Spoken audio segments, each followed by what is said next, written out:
Pertamina Marketing Operation Region MOR 2 Sumatera Selatan memastikan ketahanan energi tetap aman selama pandemi COVID-19. Operasional perusahaan masih berjalan normal meski menerapkan protokol kesehatan.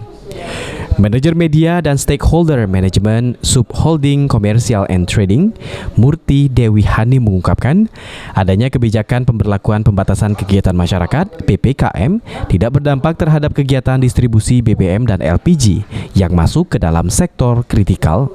Sebab Pertamina tetap berproduksi dan mendistribusikannya ke SPBU juga agen LPG seperti biasanya dengan jam operasional normal yang berpedoman pada sejumlah prokes.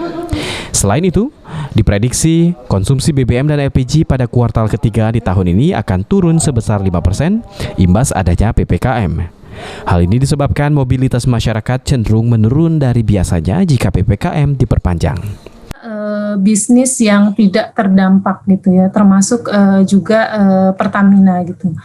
Tetapi di tengah pandemi, di tengah daya beli yang menurun gitu, Pertamina tetap berkomitmen untuk terus tumbuh, terus berkembang gitu.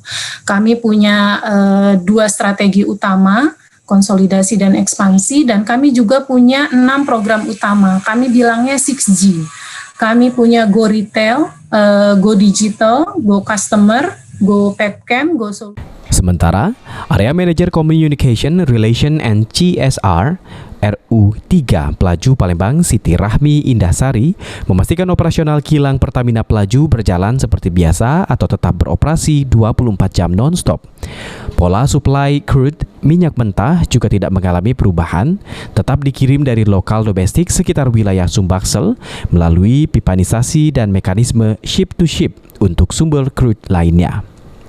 Saat ini kapasitas produksi kilang Pertamina Pelaju mencapai hingga 85 MBCD. Stok crude untuk produksi aman dan beberapa pun kebutuhan masyarakat siap produksi.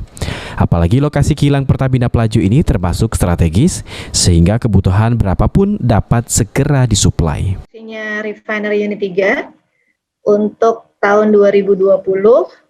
Jadi kapasitas produksi kita untuk premium, solar, sulfur, kemudian aftur, Pertamax, Dexlite, LPG, SPBX, Lows, Musikul, dan Politam bisa kawan-kawan lihat. Kami dengan kondisi pandemik saat ini pun masih tetap berproduksi dengan operasional kilang 24 jam. Kemudian untuk serapan pajak daerah sendiri ada peningkatan dari tahun 2018, 2019 sampai ke 2020. Sukzan Oktaria, PAL TV.